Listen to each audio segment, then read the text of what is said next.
سورہ فاتحہ شریف۔ بسم اللہ الرحمن الرحیم۔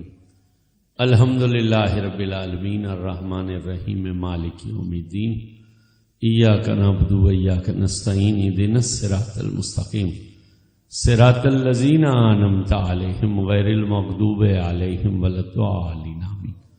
الہ العالمین جو پڑھائے جانے جانا کی بارگاہ میں پیش کرتے ہیں قبول فرما، اور جانے جانا کے طفیل جمیع انبیاء کرام، صحابہ کرام، صحابیات، اہل بیت اطہار، پنجتن پاک، 12 امام، حضور کے والدین کریمین، آل اطہار، ازواج مطہرات، رسول اللہ صلی اللہ علیہ وسلم کے جمیع و اجداد، حضور علیہ الصلوۃ والتسلیم کی امت کے تمام بزرگان دین، بالخصوص سید عبدالقادر جیلانی، حضور غوث پاک رضی اللہ عنہ، حضرت سید معین الدین چشتی اجمیری رحمۃ اللہ علیہ، حضرت سید بہاؤالدین نقشبند بخاری رحمۃ اللہ علیہ، حضرت سید شہاب الدین سہروردی رحمۃ اللہ علیہ، حضور سیدنا بہاؤالدین زکریا ملتانی رحمۃ اللہ علیہ، حضرت سید جلال الدین حیدر شاہ بخاری رحمۃ اللہ علیہ، میرے آقا نعمت حضور مجدد الفسانی رحمۃ اللہ علیہ، میرے بادشاہ حضرت پیر حیدر شاہ رحمۃ اللہ علیہ، تمام بزرگوں کی بارگاہ میں بلندی دراجات کے لیے، اور جتنے حضرات میرے سمیت اس دعا میں شامل ہیں جو ہمارے اعضاء اقربا حالت ایمان میں اس دنیا سے چلے گئے، میرے اللہ ان سب کی قبروں میں اور ہم سب کے دلوں میں سورہ فاتحہ کا نور داخل فرما۔ صلی اللہ تعالی علی خیر خلق محمد وعلی آلہ وصحبہ اجمعین برحمتک یا ارحم الراحمین۔ الحمدللہ رب العالمین والعاقبۃ للمتقین، والصلاۃ والسلام علی سید الانبیاء والمرسلین، اما بعد فاعوذ باللہ من الشیطان الرجیم، بسم اللہ الرحمن الرحیم۔ وَلَنَبْلُوَنَّكُمْ بِشَيْءٍ مِّنَ الْخَوْفِ وَالْجُوعِ وَنَقْصٍ مِّنَ الْأَمْوَالِ وَالْأَنفُسِ وَالثَّمَرَاتِ وَبَشِّرِ الصَّابِرِينَ الَّذِينَ إِذَا أَصَابَتْهُم مُّصِيبَةٌ قَالُوا إِنَّا لِلَّهِ وَإِنَّا إِلَيْهِ رَاجِعُونَ۔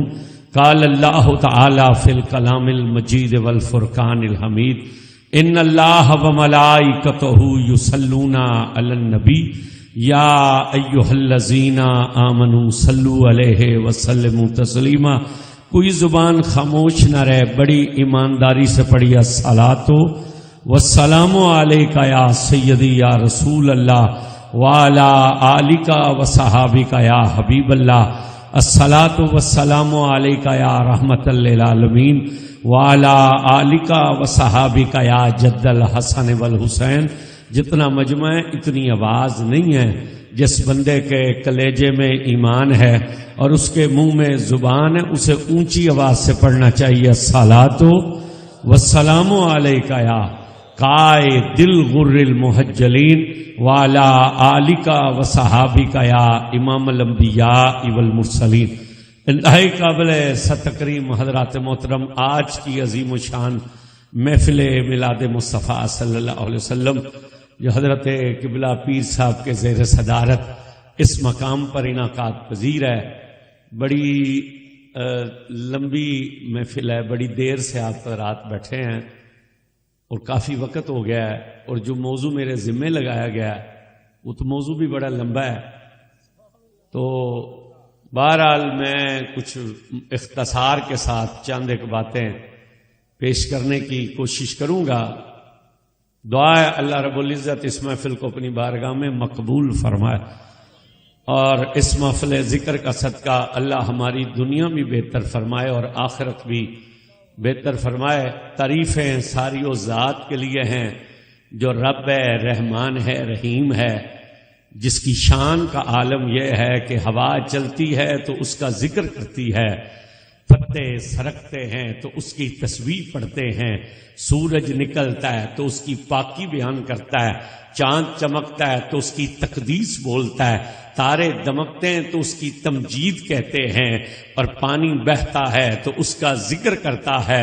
دانا اس وقت تک زمین کو پھاڑ کر پودا نہیں بن سکتا جب تک اس کا نام نہ لے، اور بارش کا قطرہ جب زمین پر گرتا ہے تو ٹپ ٹپ نہیں کرتا، وہ بھی رب رب کرتا ہے. ساری آپ بولے یا نہ بولے، یہ جو تمبو کناتیں لگی ہیں نا، وہ بھی مولا کا ذکر کر رہی ہیں. اصل میں یہ وقت نہیں ہوتا تقریر کا. میں ان سے کہا تھا بچوں سے کہ وہ تقریر پہلے کروا دیں، بعد میں پھر آپ کا پروگرام ہوتا رہے گا. چلو ہم بیٹھے رہیں گے، ہماری عادت نہیں اٹھ کے جانے کی، لیکن اب اتنی دیر ہو گئی ہے، سردی بھی شدید ہے. 2 چادریں گاڑی میں نے رکھی تھیں، پہلے ایک گرم رکھی تھی، پھر کل چلتے ہوئے، کل سے نکلے ہوئے، پھر میں نے ایک اور چادر اس میں رکھ لی. وہ جب میں اندر رضائی سے نکلا ہوں تو وہ دونوں ہی چادریں غائب تھیں. وہ جو 2 ساتھی ساتھ آئے ہوئے تو ان دونوں نے وہ 2 چادریں لے لی. اب مجھے سردی چڑھی ہوئی ہے. بہرحال تھوڑا سا آپ توجہ کریں گے اور ساتھ دیں گے انشاءاللہ. میں کوشش کروں گا کہ اپنے موضوع سے وفا کروں. ساری تعریفیں اس ذات کے لیے. ایک لمحے میں اپنے بندے کے گناہوں کو نیکیوں میں بدل دیتا. جسے شک ہے اسے چپ رہنا چاہیے، جسے پک ہے اسے سبحان اللہ بولنا چاہیے. ایک لمحے کے اندر اپنے بندے کے گناہوں کو نیکیوں میں بدل دیتا. خود فرماتا ہے محبوب سے اپنی امت کو بتلا، تیرے اللہ کی شان یہ ہے کہ تیرا رب جب بخشنے پر آتا ہے تو پھر بندے کو نہیں دیکھتا، اپنی رحمت کو دیکھ کر اسے بخشتا چلا جاتا ہے. آپ سبحان اللہ کہیں گے آپ کو تب بھی بخش دے گا، آپ نہیں بولیں گے تب بھی بخش دے گا. خود فرماتا ہے بتلا انہیں، جو ہمارا نام لیتا ہے اسے تو اس لیے بخش دیتے ہیں اس نے ہمارا نام لیا ہے، اور جو نام نہیں لیتا اسے اس لیے بخش دیتا ہوں کہ چلو اس نے نام لیا نہیں مگر سن تو لیا ہے نا. ساری تعریفیں اس ذات کے لیے ہے اور درود و سلام ہے ان پر. اعلی حضرت نے کہا وہ جو نہ تھے تو کچھ نہ تھا، اور وہ جو نہ ہو تو کچھ نہ ہو. ارے جان ہے وہ جہان کی، اور جان ہے تو جہان ہے، جو اول بھی ہے آخر بھی ہے ظاہر بھی ہے باطن بھی ہے. جبریل امین حاضر ہوئے، آ کر کہا السلام علیکہ یا اول، السلام علیکہ یا آخر، السلام علیکہ یا ظاہر، السلام علیکہ یا باطن.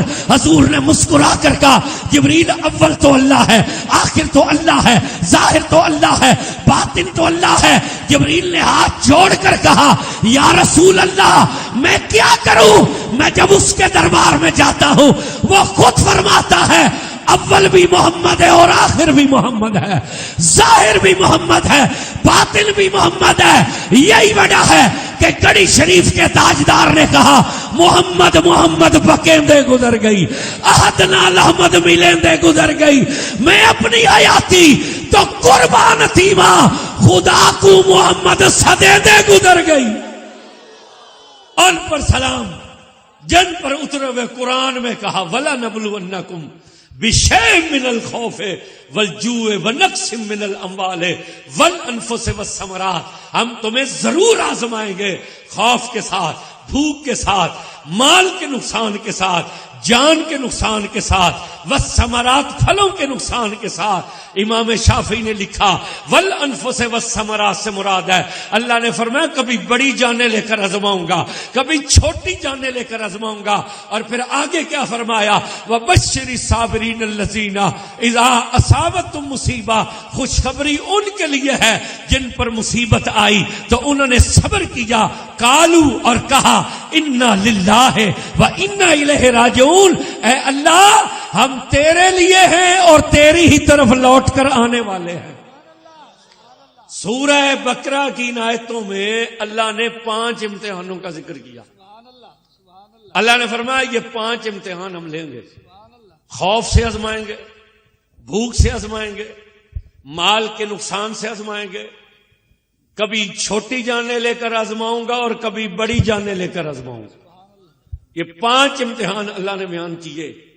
مفسرین فرماتے ہیں آدم علیہ السلام سے لے کر قیامت کی صبح تک اللہ کسی پر یہ 5 امتحان اکٹھا نہیں کرے گا.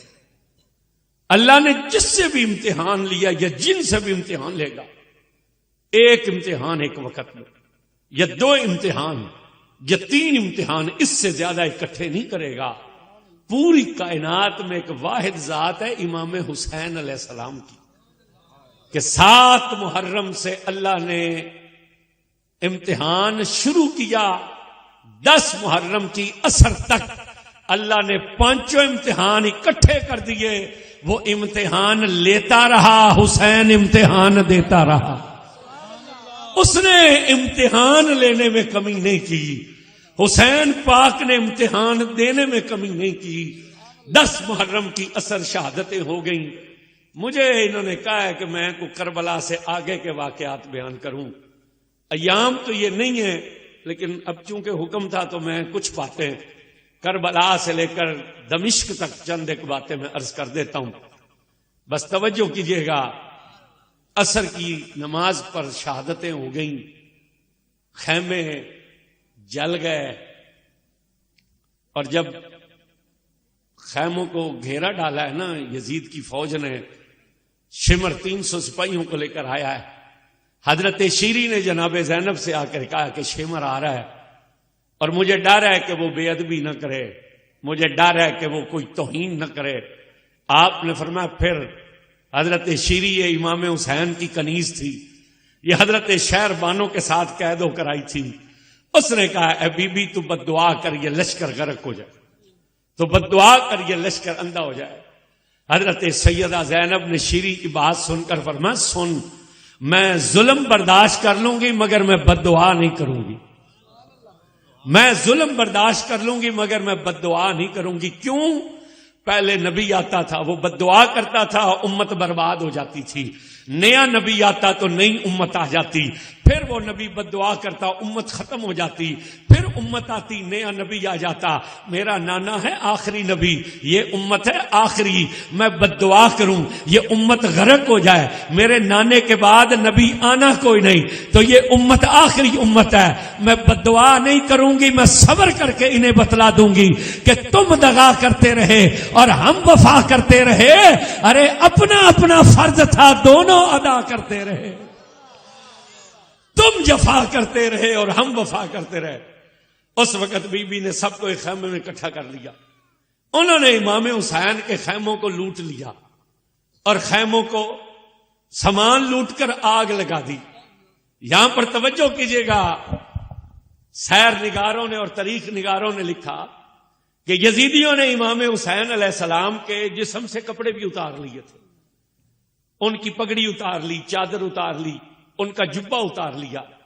تو کسی نے کسی یزیدی سپاہی سے پوچھا تھا کہ کپڑوں سے زیادہ تو خیمے کی ویلیو ہوتی ہے، کپڑوں سے زیادہ تو خیمے کی قیمت تھی، تم نے حسین پاک کے کپڑے تو اتار لیے مگر خیمے جلائے کیوں؟ تو اس نے کہا جب حسین پاک کے خیموں کو ہم نے گھیرا ڈالا نا تو سیدزادیاں خیموں سے باہر نہیں نکلتی تھی. ہم نے بڑی کوشش کی لیکن جب سیدزادیاں خیموں سے باہر نہ نکلی نا تو پھر شمر نے کہا کہ خیموں کو آگ لگا دو.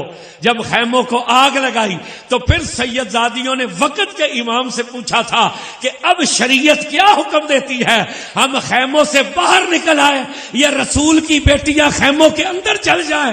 تب امام زین العابدین نے کہا تھا اب شریعت حکم دیتی ہے خیمے چھوڑ دو اور نبی کی بیٹیاں باہر نکل کر ایک خیمے میں آ جاؤ. یہ کوئی معمولی باتیں ہیں؟ یہ کوئی معمولی امتحان ہے؟ آج تو لوگ کہتے ہیں نا وہ پیر سید نصیر الدین نصیر نے کہا تھا، آپ نے کہا تھا مولوی تو کہتا ہے کہ حسین کا غم نہ کرو، تو کہتا ہے کہ حسین کی یاد نہ مناؤ، تو کہتا ہے حسین کی سبیل نہ لگاؤ، تو کہتا ہے حسین کی محفل نہ کر.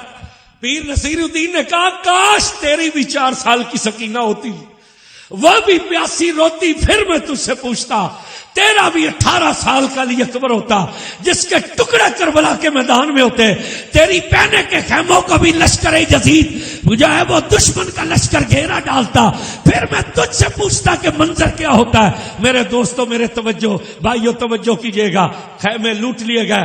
اس لیے تو حضرت سلطان بہو نے کہا تھا نا جے کر دین علم وچ ہوندا سر نیزے کیوں چڑھ دے ہو، 18,000 جو عالم آہا اگے حسین دے مردے ہو، جے کر مندے بیت رسولی پانی کیوں بند کر دے ہو، جے ملازہ سروردہ کر دے خیمے تمبو کیوں سڑ دے ہو، پر صادق دین تین حضرت سخی حسین دبا ہو جیڑے سر قربانی کر دے ہو. ایک معمولی امتحان ہے. وہ رات گزر گئی ہے، اگلی جب صبح آئی ہے نا 11 محرم کی تو ابن سعد نے شمر سے کہا کہ تو 700 سپاہی لے، اہل بیت کے سر لے اور قیدی لے اور تو کوفے کی طرف چل، میں 3 دن یہاں رکوں گا، ارد گرد کی خبریں لوں گا، اپنے مقتولین کو دفن کروں گا، پھر میں تیرے پیچھے آتا ہوں۔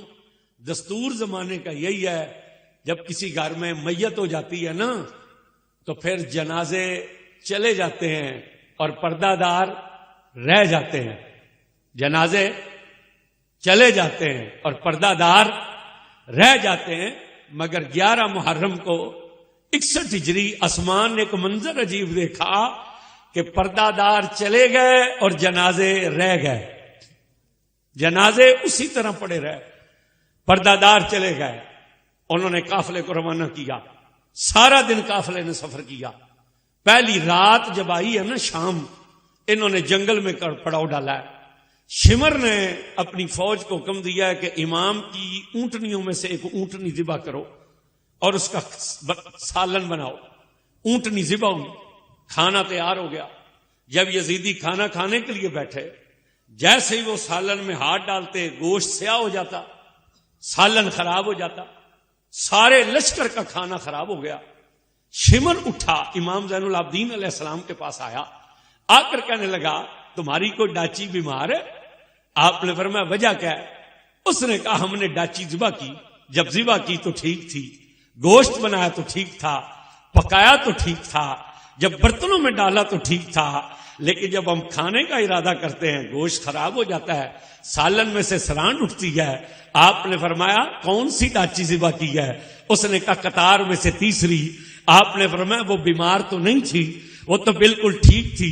اس نے کہا پھر سالن کیوں خراب ہوتا ہے؟ چھلک کر آنکھوں سے آنسو آئے۔ اس نے کہا کیا ہوا؟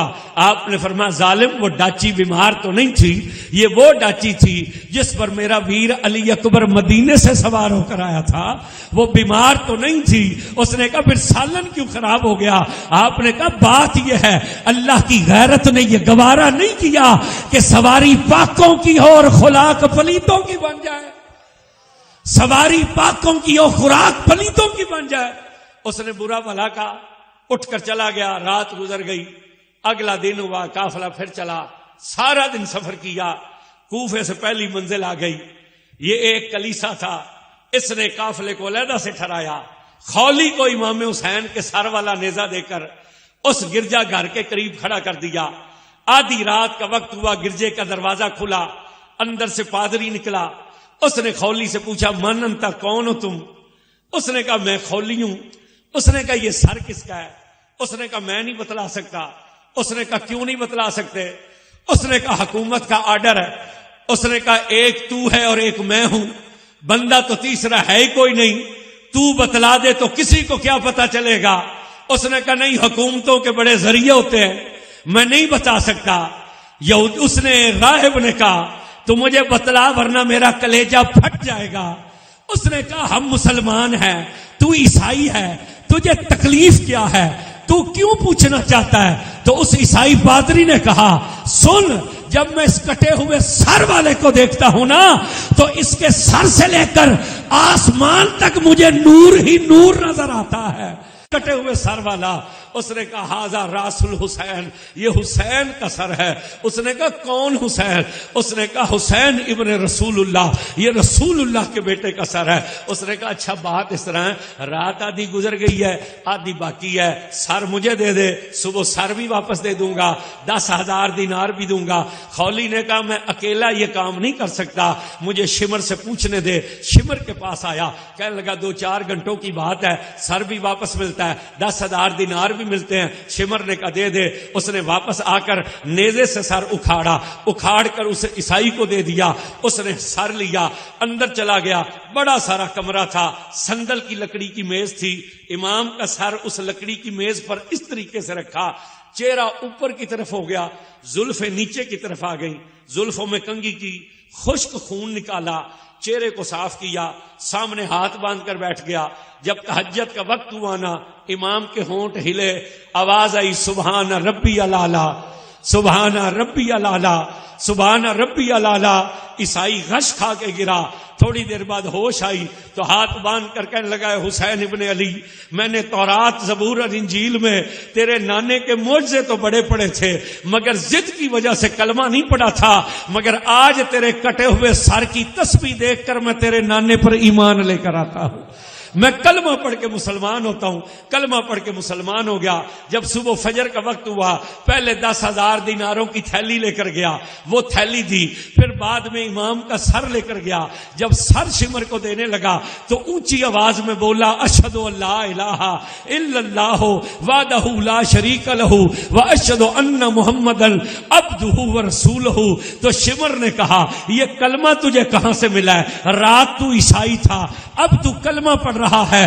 اس نے کہا یہ کلمہ مجھے اس کٹے ہوئے سر والے نے دیا ہے، یہ کلمہ مجھے اس کٹے ہوئے سر والے نے دیا ہے۔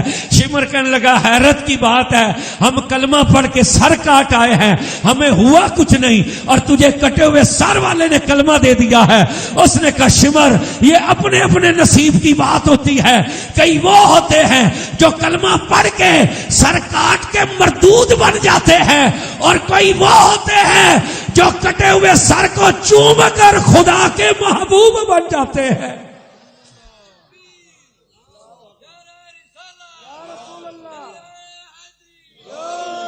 اس نے کہا کوئی وہ ہوتے ہیں جو کٹے ہوئے سر کو چوم کر خدا کے محبوب بن جاتے ہیں۔ قافلہ آگے چل پڑا، شام آ گئی، کوفے کے دیوار آئے۔ ابن زیاد نے شمر کو پیغام بھیجا کہ قافلہ صبح داخل کرنا۔ رات باہر گزری، صبح ہوئی، کوفے والے ابن زیاد کو خوش کرنے کے لیے رنگ برنگے کپڑے پہن کر بازاروں میں کھڑے ہو گئے، عورتیں چھتوں پر چڑھ گئیں، اہل بیت کا قافلہ داخل ہوا۔ سب سے آگے 22 سر تھے جن میں امام کا سر سب سے آگے تھا، پھر اہل بیت کی بیویاں تھیں، پھر یزید کی فوج تھی۔ آگے آگے ایک نکارہ بجانے والا اعلان کر رہا تھا حق کو فتح ہو گئی، باطل کو شکست ہو گئی۔ جب قافلہ آیا نا سوق القصاب کے چوک پر، اب جب کوفیوں نے دیکھا سر حسین کو، اب انہیں پشیمانی ہوئی، یہ ہم نے کیا ظلم کیا، ہم نے تو خط لکھ کر بلایا تھا، اور جب حسین آئے تو ہم یزید کے ساتھ مل گئے اور مل کر ہم نے انہیں شہید کر دیا۔ اب انہیں پشیمانی ہوئی۔ سیدہ زینب نے سوق القصاب کے چوک میں سواری کو روک کر جب دیکھا کہ کوفے والے رو رہے تھے، آپ نے کہا روتے کیوں ہو؟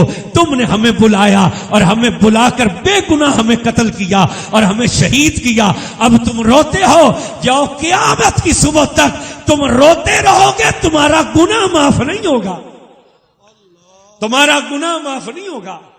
اب امام کا قافلہ دربار میں آ گیا، انہوں نے سر مبارک جو تھا نا وہ ایک تھال میں رکھ کر ابن زیاد کے سامنے رکھا، بیویاں سامنے کھڑی تھی، اس کے ہاتھ میں چھڑی تھی، وہ امام کے ہونٹوں پر چھڑی مارتا تھا۔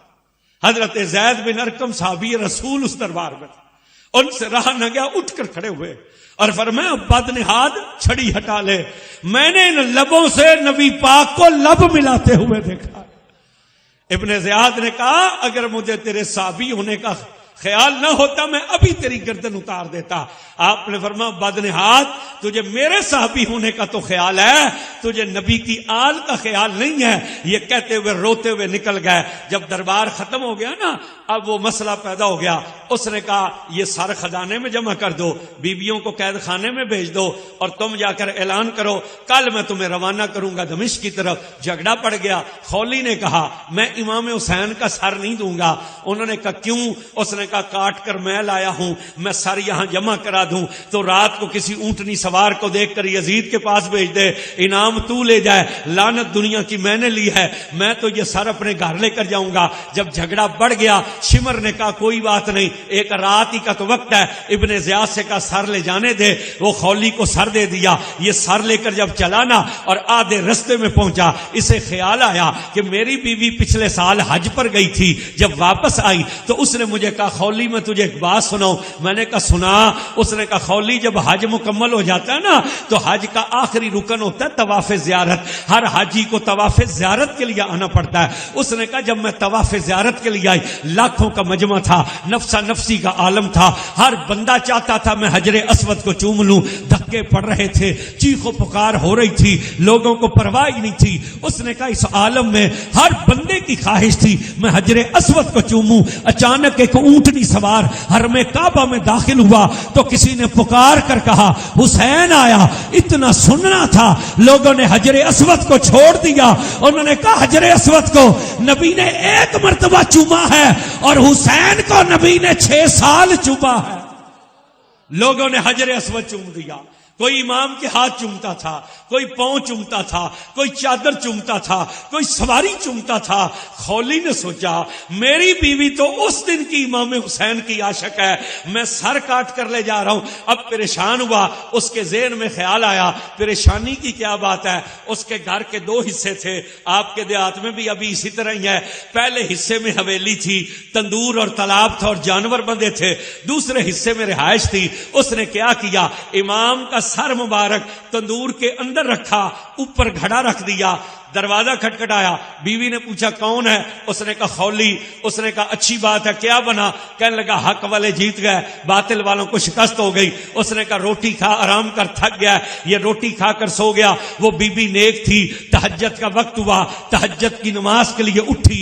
وضو کے لیے پانی کا وضو کرنا تھا, پانی دوسرے حصے میں تھا. آئی تالاب پر پانی پر وضو کرنے. جب وضو کر کے اٹھ کر مڑی, نظر گئی تندور پر. اس نے سوچا میں تو رات آگ بجھا کر سوئی تھی, یہ تندور میں روشنی کیسی ہے. تندور کے قریب آئی. جب مٹکا اٹھایا اور اندر جھانکا تو چہرہ انور پر نظر پڑی تو وہ منظر یاد آیا, حسین آیا.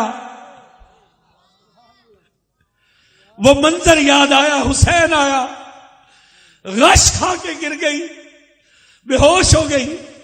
جب ہوش میں آئی تو امام کے سر کو نکالا, آنکھوں سے آنسو نہیں رکتے تھے.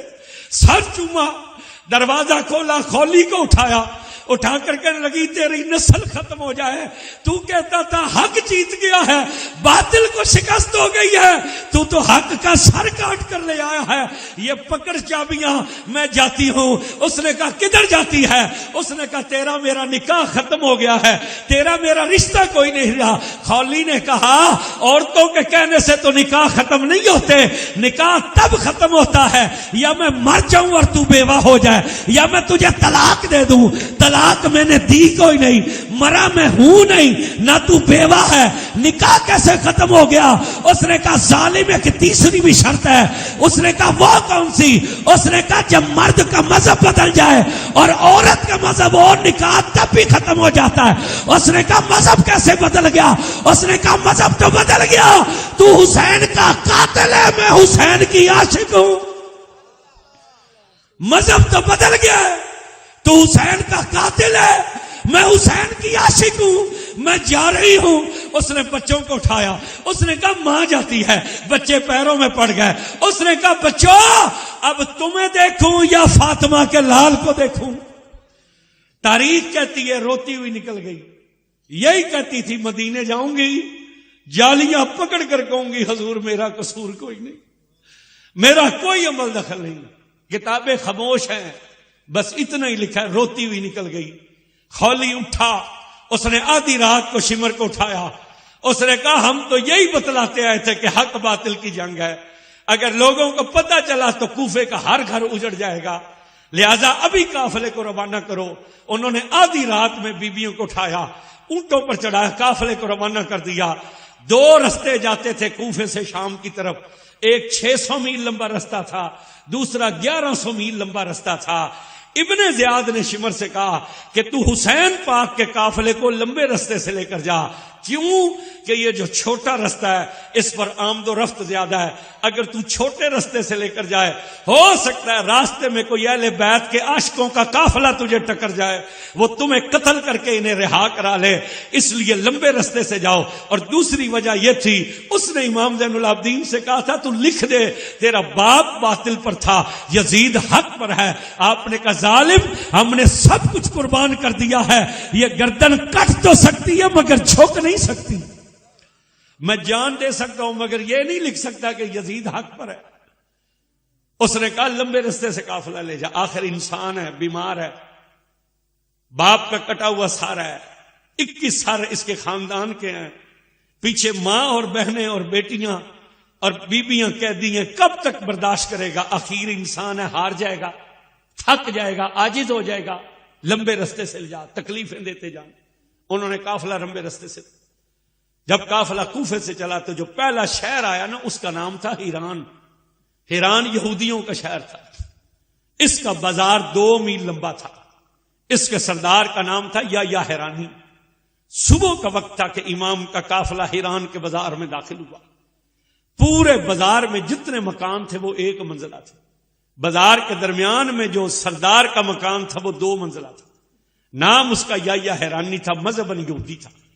جب امام حسین علیہ السلام کا قافلہ یا کے مکان کے پاس پہنچا، امام زین العابدین کے ہاتھ میں حسین پاک کے سر والا نیزہ تھا، چونکہ بیمار تھے امام اور بیڑیاں ڈلی تھی، وہاں پہنچے تو تھک گئے، سانس لینے کے لیے آپ نے امام کے سر والا نیزہ یا حیرانی کے 2 منزلہ مکان کی دیوار کے ساتھ جب کھڑا کیا نا تو امام کا سر مبارک اوپر والے کمرے کی کھڑکی کے برابر آ گیا۔ اب امام نے چونکہ سجدے میں سر کٹایا تھا تو آپ کی آنکھیں کھلی تھی مگر اد کھلی تھی، نیچے کی طرف دیکھ رہے تھے۔ صبح کا وقت تھا، یا حیرانی اوپر والے کمرے میں بیٹھ کر تورات پڑھ رہا تھا اور امام قرآن پڑھ رہے تھے۔ وہ تورات پڑھ رہا تھا، امام جب سر مبارک کھڑکی کے برابر آیا نا، امام کی نظر یا پر پڑی، وہ تورات پڑھ رہا تھا، امام نے قرآن کی تلاوت روکی اور روک کر کہا یا ہم نے قرآن کے لیے سر کٹا دیا ہے، تم ابھی بھی تورات پڑھ رہے ہو۔ یا حیرانی نے جب آواز سنی تو نظر اٹھائی تو دیکھا کٹے ہوئے سر کی زبان پر قرآن جاری تھا، اس کے ہاتھ سے تورات نکل گئی، غش کھا کے گرا، ہوش آیا تو نیچے کی طرف دوڑا، اتنی دیر میں امام نیزہ سر والا اٹھا چکے تھے، وہ سیدھا امام کے پاس ہے، اس نے کہا من انت، کون ہو تم، اور یہ کون ہے کٹے ہوئے سر سے قرآن پڑھنے والا؟ امام زین العابدین نے شمر کی طرف اشارہ کیا کہ اس سے پوچھ، اس نے شمر سے پوچھا، شمر نے کہا بتلانے کی اجازت نہیں، وہ پھر امام کے پاس آیا، اس نے کہا میں مر جاؤں گا، مجھے بتلائیے یہ کون ہے کٹے ہوئے سر سے قرآن پڑھنے والا؟ آپ نے فرمایا ابو کا، یہ میرا باپ ہے، ابھی یہ میرا باپ ہے۔ اس نے کہا میں کیا جانوں تمہارا باپ کون ہے، نام تو بتلائیے۔ آپ نے فرمایا یہ حسین ابن علی کا سر ہے۔ اس نے کہا کون ابن حسین ابن علی؟ ابن رسول اللہ، وہ جو رسول کا بیٹا ہے۔ آپ نے فرمایا ہاں۔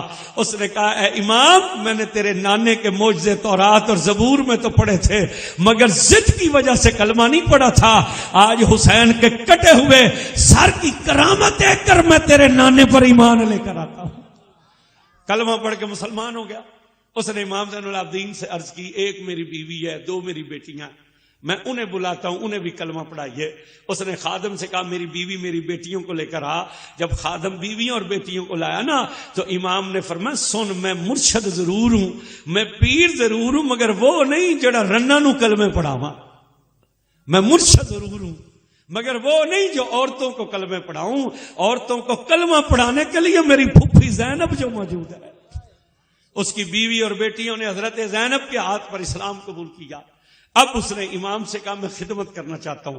اس نے نوکروں سے کہا چادریں لے کر آؤ بیویوں کے لیے، شربت کے پیالے لے کر آؤ۔ جب چادریں اور شربت کے پیالے آئے نا تو شمر درمیان میں آ گیا۔ اس نے کہا نہ شربت لینے دوں گا نہ چادریں لینے دوں گا۔ یا نے کہا میں اس علاقے کا سردار ہوں، تو کون ہوتا ہے روکنے والا؟ اس نے کہا مجھے یزید کا حکم ہے۔ بات بڑھ گئی تو لڑائی چھڑ گئی، 8 بندے یزید کے قتل ہوئے، 6 بندے یا کے قتل ہوئے، خود زخمی ہو کے گرا۔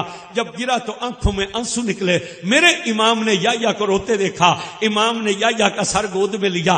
آپ نے کہا یا تلواروں کے زخموں سے روتے ہو یا تیروں کی تکلیف سے روتے ہو یا بھالوں کے زخموں سے روتے ہو یا پھر نیزوں کے وار سے روتے ہو؟ یا نے کہا امام نہ تلواروں کے وار سے روتا ہوں، نہ بھیلوں کی، نہ نیزوں کی نوک سے روتا ہوں، نہ تیروں کے زخموں سے روتا ہوں، نہ پرچیوں کے وار سے روتا ہوں، روتا اس لیے ہوں میں نے سنا ہے کہ تیرے نانے کا فرمان ہے کہ ہر چیز کی کوئی نہ کوئی بنیاد ہوتی ہے اور اسلام کی بنیاد 5 چیزوں پر ہے، کلمہ، نماز، روزہ، حج اور زکات۔ اے امام میں روتا اس لیے ہوں میں نے صرف کلمہ پڑھا ہے، ابھی نماز نہیں پڑھی، میں نے روزہ نہیں رکھا، میں نے حج نہیں کیا، میں نے زکات نہیں دی، میں روتا اس لیے ہوں کیا میں بخش دیا جاؤں گا۔ جب اتنا کہا تو میرے امام نے کہا یا سن، تو نے سچ سنا، میرے نانے کا فرمان حق ہے کہ ہر چیز کی کوئی نہ کوئی بنیاد ہوتی ہے اور اسلام کی بنیاد 5 چیزوں پر ہے، کلمہ، نماز، روزہ، حج اور زکات۔ مگر سن، ان 5 کی بنیاد ہماری محبت پر ہے، ان 5 کی بنیاد ہماری محبت پر ہے۔ ہماری محبت ہو تو کلمہ قبول ہوتا ہے، ہماری محبت ہو تو نماز قبول ہوتی ہے، ہماری محبت ہو تو حج قبول ہوتا ہے، ہماری محبت ہو تو روزہ اور زکات قبول ہوتی ہے۔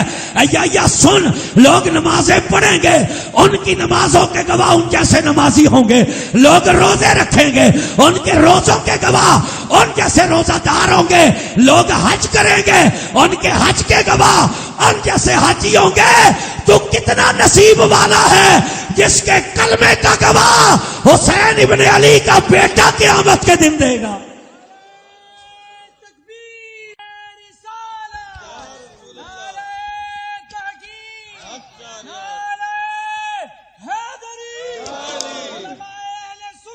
زندہ باد تاجدار ختم نبوت، تاجدار ختم نبوت، تاجدار ختم نبوت۔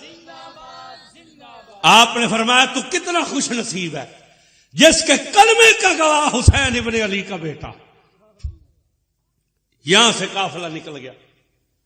اب شمر نے یزید کو خط لکھا کہ یہ تو رستے میں لوگ ایمان لا رہے ہیں، جہاں سے حسین کا سر گزرتا ہے لوگ حسین کا قرآن سن کر کلمہ پڑھتے چلے جاتے ہیں۔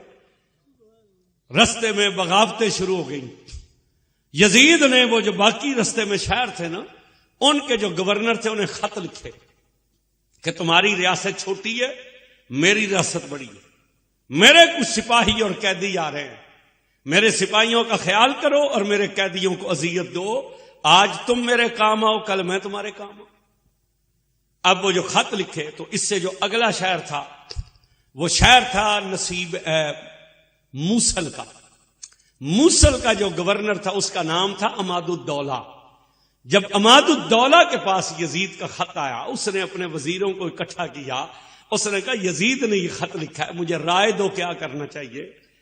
جب اس نے یہ پوچھا تو وزیر رونے لگ گئے۔ اس نے کہا روتے کیوں ہو، تم مجھے رائے کیوں نہیں دیتے؟ انہوں نے کہا ہم رائے اس لیے نہیں دے رہے، اگر ہم رائے دیں تو ہو سکتا ہے تو ناراض ہو جائے، اگر ہم رائے دیں تو ہو سکتا ہے تو ناراض ہو جائے، اور رو اس لیے رہے ہیں کہ اگر ہم حسین کی طرفداری نہ کریں تو قیامت کو حسین کا نانا نہ ناراض ہو جائے۔ اس نے کہا میں دنیا پر آخرت کو مقدم رکھتا ہوں، تم مجھے رائے دو۔ انہوں نے کہا پھر ہماری رائے یہی ہے کہ فوج تیار کر اور شہر سے باہر نکل کر کھڑے ہو جاتے ہیں۔ جب یہ شمر کا قافلہ آئے تو شمر کے ٹکڑے کر دیتے ہیں، خولی کو کتوں کے آگے ڈال دیتے ہیں، ابو الخلوق کوفی کے جسم پر گھوڑے دوڑاتے ہیں، سنان اور حسین بن نمیر اور جتنے امام حسین کے قاتل ہیں ان کے جسموں کے پر خچے اڑا دیتے ہیں، اہل بیت کی عزت کرتے ہیں، تکریم کرتے ہیں، سروں کو عزت کے ساتھ دفن کرتے ہیں اور واپس مدینے کی طرف بھیجتے ہیں۔ اس نے کہا میں دنیا پر آخرت کو مقدم دیتا ہوں۔ فوج تیار کی، شہر کے باہر نکل کر کھڑے ہو گئے۔ علاقہ چھوٹا تھا، فوج تھوڑی تھی، دور نہ جا سکے۔ شمر کو اطلاع مل گئی کہ عماد الدولہ لڑنے کے لیے تیار ہے، وہ باہر سے نکلا، اگلے شہر پر پہنچا، اس کا نام تھا نصیبین، یہاں کا حکمران عیسائی تھا، نام اس کا تھا منصور بن الیاس۔ اسے یزید نے خط لکھا تو بھی دشمن رسول ہے اور میں بھی دشمن رسول ہوں، آ تو اور میں پیر بھائی بن جائے اور میرے لشکریوں کا استقبال کر، میرے قیدیوں کی تذلیل کر۔ اس نے حکم دیا شہر سجا دو، شہر سج گیا۔ جب شمر کا قافلہ داخل ہوا انہوں نے شمر پر پھول پھینکے اور ڈھول بجائے، اہل بیت کی تذلیل کی. جب درمیانے بازار میں قافلہ پہنچا، ایک عیسائی آگے بڑھا، اس نے امام زین العابدین کا کرتا پکڑا اور پکڑ کر کہا تم یہ کہتے ہو کہ تم رسول کی آل ہو اور تیرا نانا سچا ہے، اگر تم سچے ہوتے آج ڈنکے تمہارے بجتے، مگر تمہارے کٹے ہوئے سر اور لٹا ہوا قافلہ یہ بتلاتا ہے کہ تم جھوٹے ہو. معاذ اللہ، تمہارا نانا بھی جھوٹا تھا، تم بھی جھوٹے ہو. جب اتنی بات کی، امام نے آسمان کی طرف دیکھا اور دیکھ کر کہا مولا ہم نے تو سارا گھرانہ تیرے لیے قربان کر دیا اور یہ ہمیں جھوٹا کہتا ہے. اتنا کہہ کے امام نے ٹھنڈی آ بھری. صاحب روضۃ الشہداء نے کہا امام کی آ نکلنے کی دیر تھی، آسمان پر بجلی کڑکی، پورے شہر پر گری، شہر جل کر خاک ہو گیا. منصور بن الیاس پر فالج گرا، وہ ساری زندگی فالج میں تڑپتا رہا. قافلہ یہاں سے نکلا. اس کے بعد جو شہر آیا اس کا نام تھا ممورہ. ممورہ شہر کا حکمران تھا ہارون، یہ بھی مذہباً یہودی تھا. یہ رات کو سویا. ممورہ کے باہر تھی ایک پہاڑی، پہاڑ کی غار تھی. شمر نے اہل بیت کا قافلہ غار میں ٹھہرایا، خود فوج لے کر باہر ٹھہر گیا. جب رات آدھی ہوئی نا، ہارون کو خواب میں موسیٰ علیہ السلام کی زیارت نصیب ہوئی. حضرت موسیٰ ہارون کے خواب میں آئے تو زاروں قطار روتے تھے. ہارون نے کہا اے میرے پیغمبر، اے میرے رسول، آپ کیوں روتے ہیں؟ حضرت موسیٰ نے فرمایا کہ مجھے تو نے رلایا ہے. اس نے کہا میرے ماں باپ قربان، میری جان قربان، میں نے آپ کو کیسے رلایا؟ تو حضرت موسیٰ نے کہا سن، میں نے اللہ سے کہا تھا رب ارنی انظر الیک، میں تجھے دیکھنا چاہتا ہوں. آواز آئی تھی لن ترانی، تو نہیں دیکھ سکتا. تو پھر اللہ نے کہا تھا تو اب چونکہ محبوب ہے ہمارا، تو ہمارا پیغمبر ہے، اگر ہم تیری دعا نہ قبول کریں تو لوگ بول گلا پھاڑ پھاڑ کر کہیں گے دیکھا اللہ نے نبی کی نہیں مانی. مگر سن، ہمیں کوئی دیکھ نہیں سکتا، ہم اپنا آپ دکھا سکتے ہیں. تو اللہ تعالیٰ نے یہ مہربانی کی. اللہ نے مجھے کہا سن، میرا محبوب آئے گا اور یہ زیارت صرف انہی کا حصہ ہے، مگر چونکہ تو بھی ہمارا رسول ہے، ہم ایسا کریں گے کہ معراج کی شب ہم تجھے چھٹے آسمان پر کھڑا کر دیں گے. جب میرا محبوب میری زیارت کر کے آئے گا، اے موسیٰ تو ہمیں تو نہیں دیکھ سکتا، تو ہمارے یار کی آنکھوں کو دیکھنا، تجھے وہاں ہمارا جلوہ نظر آ جائے گا. تو حضرت موسیٰ نے کہا مجھے اللہ نے چھٹے آسمان پر کھڑا کیا. جب حضور تشریف لائے نا اور میں نے ان کی آنکھوں پر نظر ڈالی تو مجھے وہ جلوہ نظر آیا جو نور طور میں چمکتا تھا. تو میں نے انہیں پوچھا کیا لائے ہو؟ انہوں نے کہا 50 نمازیں. میں نے کہا زیادہ ہیں، واپس جاؤ. وہ میرے کہنے پر واپس چلے گئے. وہ پھر آئے، میں نے پھر کہا جاؤ. 9 مرتبہ میں نے انہیں کہا، 9 مرتبہ وہ واپس گئے. حالانکہ وہ جانتے، ان کی امت جانتی، نمازیں انہوں نے پڑھنی تھی، ہمیں اس سے کیا تھا. لیکن میں بار بار انہیں اس لیے بھیجتا تھا کہ میں اس جلوے کو دیکھنا چاہتا تھا. ان کا احسان ہے مجھ پر. آج اس نبی کی بیٹیاں قیدی ہو کر تیرے شہر کے باہر کھڑی ہیں اور قیدی اور غلام ہو کر تیرے شہر کے باہر ہیں. کل قیامت کے دن اگر اس نبی نے یہ کہہ دیا اے میرے بھائی موسیٰ، ہم تو تیری خاطر 9 مرتبہ گئے مگر تیری امت نے ہماری اولاد کے ساتھ کیا، لہذا اٹھ چل باہر اور جا کر ان کی خدمت کر.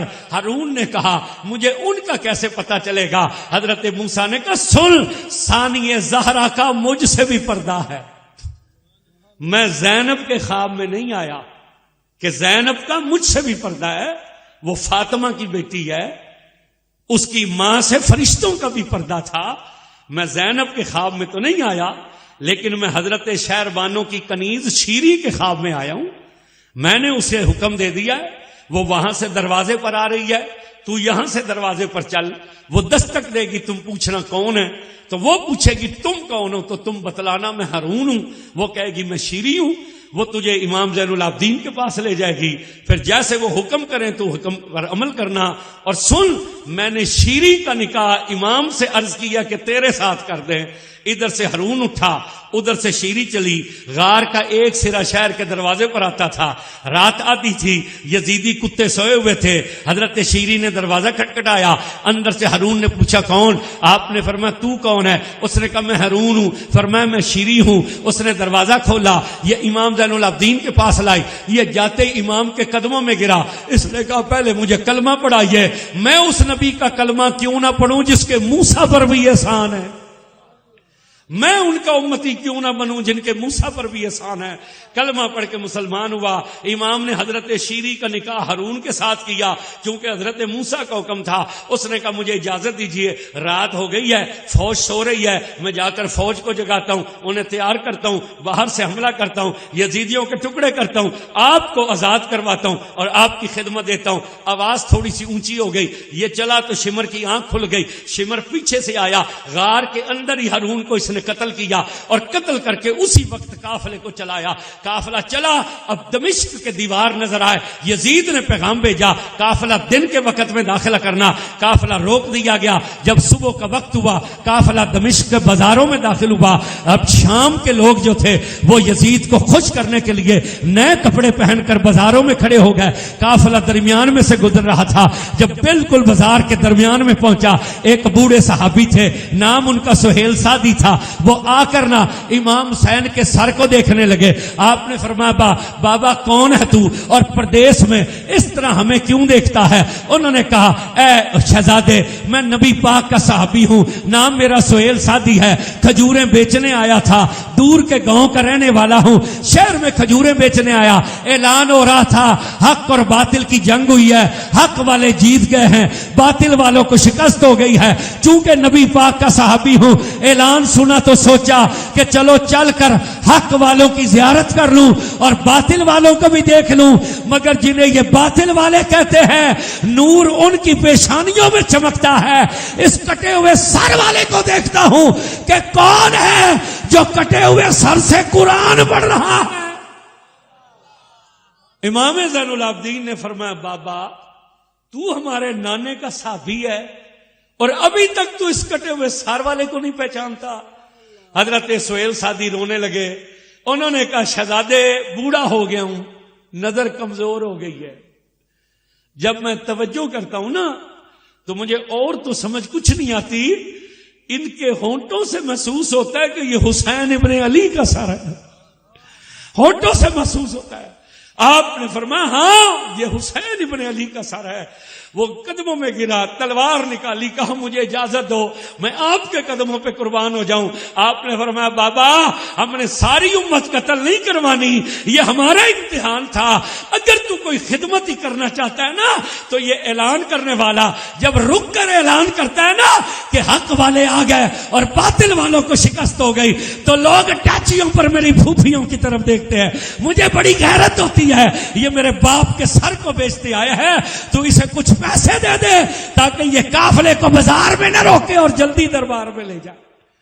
حضرت سہیل سادی کے پاس جو پیسے تھے انہوں نے اعلان کرنے والے کو روتے ہوئے دمشق سے نکل گئے.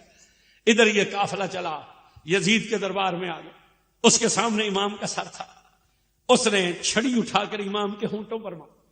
اس نے کہا میں سیدہ زینب سے کلام کرنا چاہتا. سیدہ نے فرمایا ہم تجھ سے کلام نہیں کرتے. اس نے امام زین العابدین کی طرف دیکھ کر پوچھا یہ کون ہے؟ شمر نے کہا یہ حسین ابن علی کا لخت جگر. اس نے کہا تو نے اسے قتل کیوں نہیں کہا؟ شمر نے کہا یہ بیمار ہے. تو اس نے کہا میں انہیں ابھی قتل کروں گا.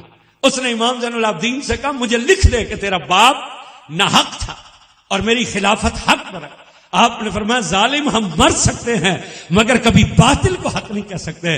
اس نے کہا اگر تو نے مطالبہ پورا نہ کیا میں ابھی تیرا سر قلم کر دوں گا. جب اس نے اتنی بات کی حضرت زینب آگے آ گئی. انہوں نے کہا ظالم یہ ایک ہی حسین کا لخت جگر ہے, میں اسے قتل نہیں ہونے دوں گی. اگر اسے قتل کرنا چاہتا ہے پہلے علی کی بیٹی کو قتل کر. اس نے سپاہی کو اشارہ کیا کہ حضرت زینب پر تلوار چلائے. جب حضرت زینب کی طرف سپاہی بڑھا تو جناب فضہ جو سیدہ زہرا کی کنیز تھی اور یہ قوم کی حبشہ قوم سے تعلق رکھتی تھی, حضرت فضہ آگے بڑھی اور کہا ظالم اگر علی کی بیٹی پر تلوار چلانی ہے تو پہلے فضہ کے سر پر تلوار چلانی پڑے گی. اس نے جلاد کو اشارہ کیا کہ جناب فضہ کے سر پر تلوار چلا.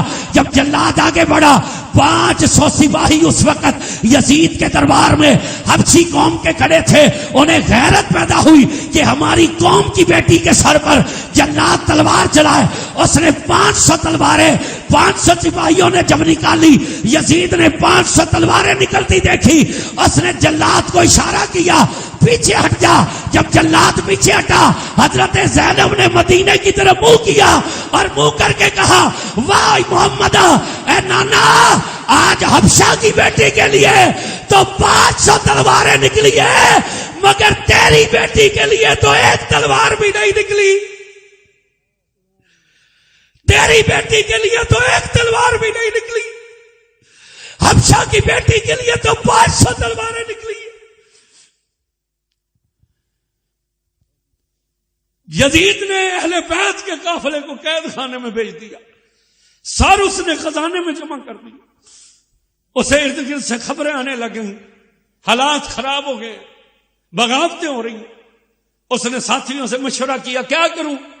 انہوں نے کہا صلح کر, صلح کا بہانہ بنا. وہ امام زین العابدین علیہ السلام کے پاس آ کر کہنے لگا میں تم سے صلح کرنا چاہتا ہوں. آپ نے فرمایا تمہاری ہماری صلح ہو ہی نہیں سکتی. اس نے کہا میں کچھ معاملہ کرنا چاہتا ہوں. آپ نے فرمایا ہم نے اپنا معاملہ اللہ پر چھوڑ دیا. اس نے کہا میرے ساتھ کوئی بات تو کرو. آپ نے کہا ہماری ایک ہی بات تجھ سے ہے, میرے 3 مطالبے ہیں. میرے باپ کے قاتل میرے حوالے کر, ہمارے کٹے ہوئے سر ہمیں واپس دے اور مدینے بھیج, اور کوفے کی جامع مسجد میں خطبہ جمعہ میں زین العابدین دوں گا, دمشق کی جامع مسجد. اس نے اگلے دن دربار لگا کر اس نے پوچھا حسین بن نمیر سے کہ حسین کو تو نے قتل کیا. اس نے کہا میں نے قتل نہیں کیا, میں نے صرف نیزہ مارا تھا. اس نے قیس بن اسد سے کہا تو نے قتل کیا. اس نے کہا میں نے پتھر مارا تھا. اس نے کہا سنان نے قتل کیا. سنان سے پوچھا تو نے قتل کیا. اس نے کہا میں نے برچھی ماری تھی. سنان میں نے قتل نہیں کیا, ابو الخلوق کوفی نے قتل کیا.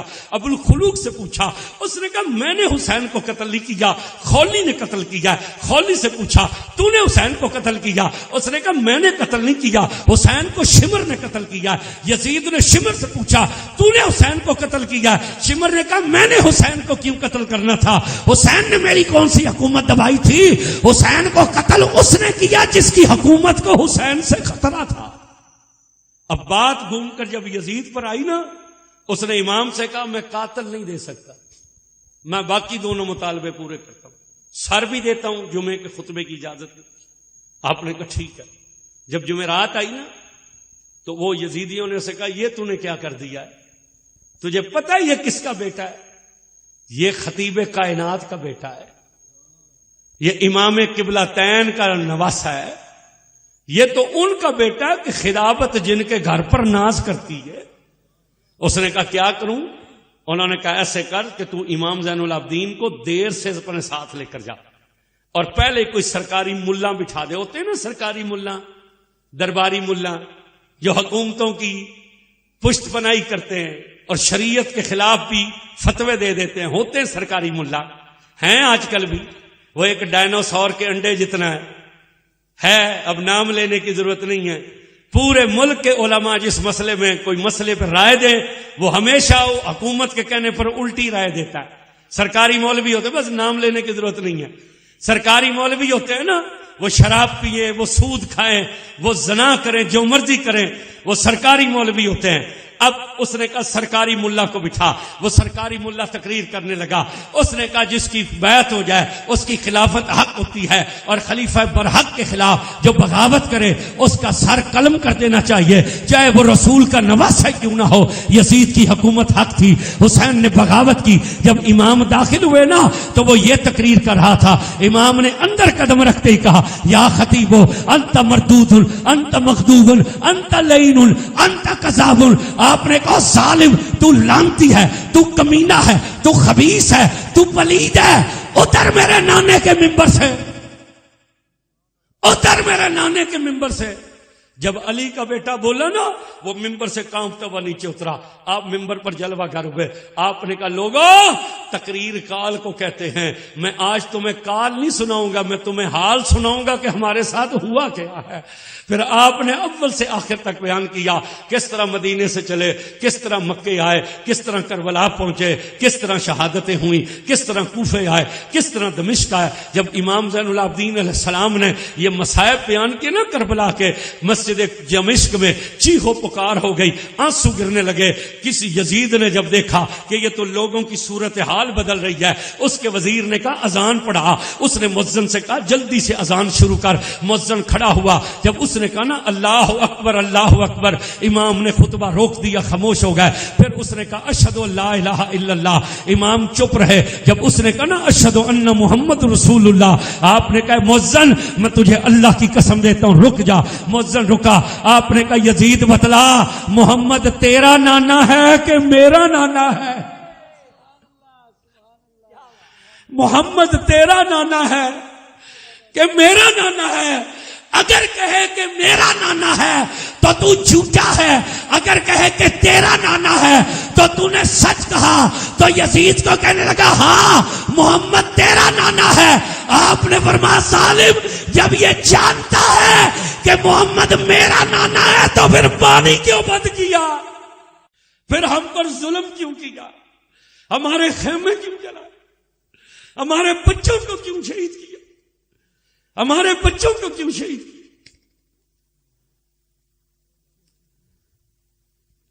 تھوڑا امتحان ہے. ساری زندگی روئے, پھر ساری زندگی پانی سامنے آتا تھا تو روتے تھے, کھانا سامنے آتا تھا تو روتے تھے. کسی نے امام زین العابدین سے کہا امام نہ رویا کر, تو نبی کا بیٹا ہے, علی کا بیٹا ہے, نہ رویا کر. امام نے کہا یعقوب علیہ السلام کا ایک یوسف گم ہوا تھا, یعقوب علیہ السلام کا ایک یوسف گم ہوا تھا. یعقوب علیہ السلام کی رو رو کے آنکھیں سفید ہو گئی تھی. آپ نے فرمایا میرے تو 18 یوسف گم ہوئے ہیں, میرے تو 18 یوسف گم ہوئے ہیں. ساری زندگی جب مدینے کے بازار میں نکلتے تھے نا تو کسائی چھریاں اور ٹوکے چھپا لیتا تھا, کٹے ہوئے گوشت پر وہ کپڑا ڈال دیتے. کتنی شان والا امام ہے.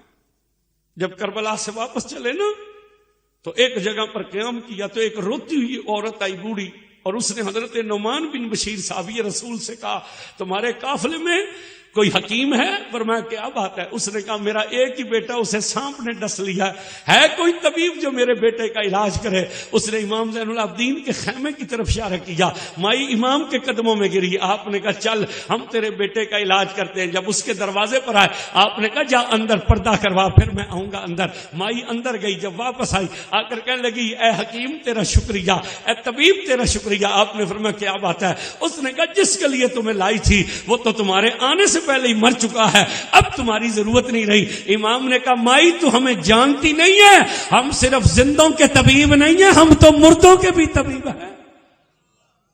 تو ہمیں ایک بار اندر تو لے کر, وہ امام کو اندر لے کر آپ نے اس کے بیٹے کی لاش کے سینے پر ہاتھ رکھ کے کہا قم باذن اللہ, اٹھ اللہ کے حکم سے. اس کا بیٹا کلمہ پڑھتا وہ اٹھ کر کھڑا ہو,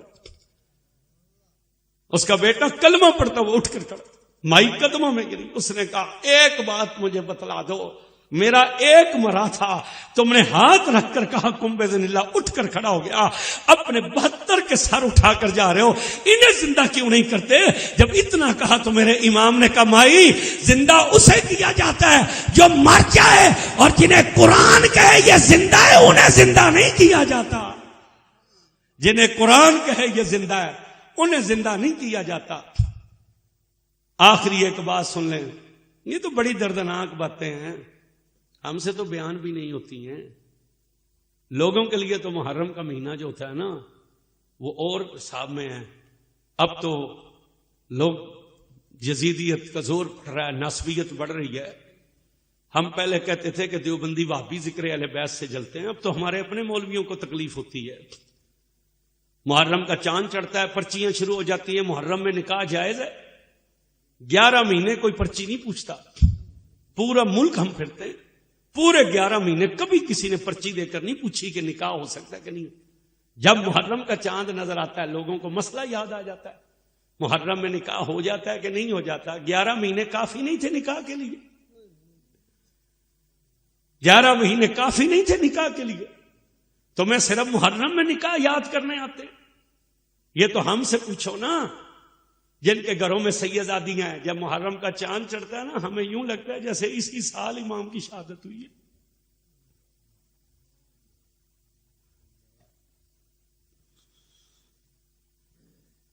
اب تو لوگ کہتے ہیں غم نہ مناؤ حسین کا۔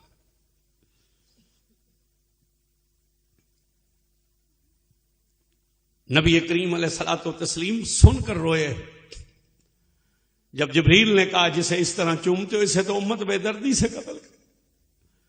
حضور نے فرمایا کہ اس وقت میں نہیں ہوں گا، عرض کی آپ نہیں ہوں گے، فرمایا علی، انہوں نے عرض کی علی بھی نہیں، فرمایا زہرا، عرض کی زہرا بھی نہیں، فرمایا حسن، عرض کی حسن بھی نہیں ہوگا، ایک زینب ہوگی اور ایک حسین ہوگا۔ حضور رونے لگ گئے سن کر، حضرت زہرا رونے لگی، مولا علی رونے لگے، تو کہتا ہے غم حسین میں آنسو نہ مناؤ۔ یا عمران خان کی حکومت اتری، جنہیں عمران سے محبت تھی وہ روتے تھے چیخیں مار کر، تیرے دل میں حسین پاک کی محبت ہی نہیں۔ میں آخری ایک بات عرض کر کے ختم کر دیتا ہوں۔ مولانا اشرف علی تھانوی دیوبند کا کیم الامت ہے، اس نے اپنی کتاب میں ایک واقعہ لکھا کہ لاہور میں ایک مولانا تھے جن کا نام تھا مولانا قلندر علی۔ مولانا قلندر علی کا مقام یہ تھا کہ انہیں روزانہ حضور کی زیارت نصیب ہوتی تھی۔ اللہ تعالیٰ آپ سب کو بھی حضور کی زیارت نصیب۔ اتنی ٹھنڈی رات میں تم حسین پاک کا ذکر سن رہے ہو۔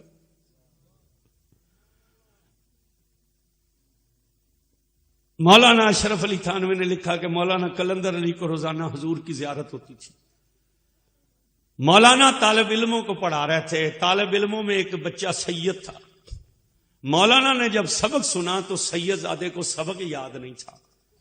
مولانا نے غصے میں سید زادے کے منہ پر تھپڑ مار دیا۔ جب مولانا رات کو سوئے تو حضور کی زیارت نہ ہوئی، مولانا کی نیند اڑ گئی۔ مولانا نے پگڑی اتار کر سید زادے کے قدموں میں رکھ دی۔ مولانا نے کہا سید زادے تیرا نانا ناراض ہو گیا، مجھ سے غلطی ہو گئی ہے، میں تجھے تھپڑ مار بیٹھا ہوں، زیارت بند ہو گئی ہے، تو مجھے معاف کر دے۔ سید زادے نے کہا مولانا تم میرے استاد ہو، استاد شاگردوں کو مار ہی لیتے ہیں، میں تم سے ناراض نہیں۔ مولانا قدموں میں گر گئے۔ مولانا نے کہا شہزادے تیرا نانا ناراض ہو گیا، جب تک تو مجھے معاف نہیں کرے گا نا تو حضور مجھے معاف۔ سید زادے نے کہا آپ کیسی باتیں کرتے ہیں؟ مولانا نے کہا نہیں، جب تک تو نہیں کہے گا نا میں نے معاف کیا تب تک حضور معاف نہیں کرے گا۔ سید زادے نے کہا اچھا تم کہتے ہو تو میں کہہ دیتا ہوں کہ میں نے معاف کر دیا۔ سید زادے نے کہا استاد سے میں نے معاف کر دیا۔ مولانا رات کو سوئے حضور کی زیارت میں، مولانا کی نیند اڑ گئی۔ مولانا کا رو رو کر برا حال ہو گیا۔ مولانا لاہور میں ہر اس بندے کے پاس گئے جس بندے کے بارے میں مولانا کو پتا تھا اسے حضور کی زیارت ہوتی ہے۔ مولانا نے ان سے جا کر کہا کہ غلطی سے سید زادے کو تھپڑ مار بیٹھا ہوں، حضور ناراض ہو گئے، مجھے حضور سے معافی لے دو۔ انہوں نے کہا مولانا یہ بڑی اونچی بات ہے، یہ ہمارے بس کی بات نہیں۔ کسی بزرگ نے کہا مولانا اگر معافی لینی ہے تو مدینے چلے جاؤ۔ اب آج سے 100 سال پہلے 150 سال پہلے مدینے جانا آسان تو نہیں تھا، اب تو 4 گھنٹے کی فلائٹ ہے، اب محفلوں پہ ٹکٹیں نکل رہی ہیں۔ ابھی میں ایک محفل کا اشتہار دیکھ رہا تھا، 2 موٹر سائیکل 2 عمرے کے ٹکٹ۔ یہ جن محفلوں میں عمرے کی ٹکٹیں اور یہ موٹر سائیکلیں اور یہ ہوتی ہیں نا، وہاں لوگ حضور کے لیے نہیں جاتے، ہاں وہاں ٹکٹوں کے لیے جاتے، وہاں موٹر سائیکلوں کے لیے جاتے، حضور کے لیے نہیں جاتے۔ پھر وہ جس طرح جاتے ہیں نا خالی، اسی طرح ہی خالی آ جاتے ہیں، ان کو کچھ نہیں نصیب ہوتا، اس لیے کہ انما الاعمال، عمل کا دار و مدار نیت پر۔ جو ٹکٹ کے لیے جاتا ہے نا وہ ٹکٹ ہی لیتا ہے۔ ابھی یہاں بھی اعلان ہو رہا تھا کہ کامران فاروق قمر قادری کو پتہ نہیں کہاں سے ٹکٹ ملا کہ کیا ہوا ہے، وہ بھی ہمارے بھی ایک کاری گیا، ہم بھی جاتے رہتے ہیں، لیکن اللہ کا شکر ہے میں نے آج تک ابھی پرچی نہیں ڈالی محفل کسی میں بھی، میں آپ کو ایک بات بتلاؤں، لا الہ الا اللہ محمد رسول اللہ، یہ بندہ ٹکٹوں سے مدینے نہیں جاتا، مدینے والے کی مرضی سے جاتا ہے، ٹکٹوں سے نہیں جاتا۔ ہم نے ٹکٹیں بکتی ہوئی دیکھی ہیں، لوگوں کی ٹکٹیں نکلی، انہوں نے بیچ کر پیسے لے لیے۔ مدینے ٹکٹوں سے نہیں جاتا بندہ، مدینے والے کی مرضی سے جاتا۔ 16 سال میں بھی مسلسل مدینے رمضان میں نے گزارا۔ یہ زید نور سے میری پہلی ملاقات مدینے کی ہے، یہ کامران فروخ سے بھی پہلی ملاقات، یہ مجھے جانتے تھے، میں انہیں نہیں جانتا، میری پہلی ملاقات۔ وہ سہیل منظور سائیں ہیں ایک ادھر فتح پور کمال کے نعت خان ہیں، وہ کبھی انہیں بھی بلائیے گا اپنی محفل میں، آپ کو پتہ چلے گا۔ وہ نعت خان صرف چوری کھانے والا نعت خان نہیں ہے، وہ ختم نبوت کی خاطر جیلوں میں جانے والا نعت خان ہے، علاقے کا سید ہے اور بہت بڑی درگاہ کا سجادہ نشین ہے، مگر حضور کی ختم نبوت پر ایسا پیرا دینے والا ہے کہ سگا سسر پی ٹی آئی کا ہے، سگا سسر اس کا جو ہے نا وہ مخالف ہے، اس نے سگے سسر سے بات کرنا چھوڑ دیا ہے، اس نے کہا حضور سب سے پہلے ہیں اور اس کے بعد باقی رشتے ہیں، اتنا حضور کا وہ ماننے والا ہے۔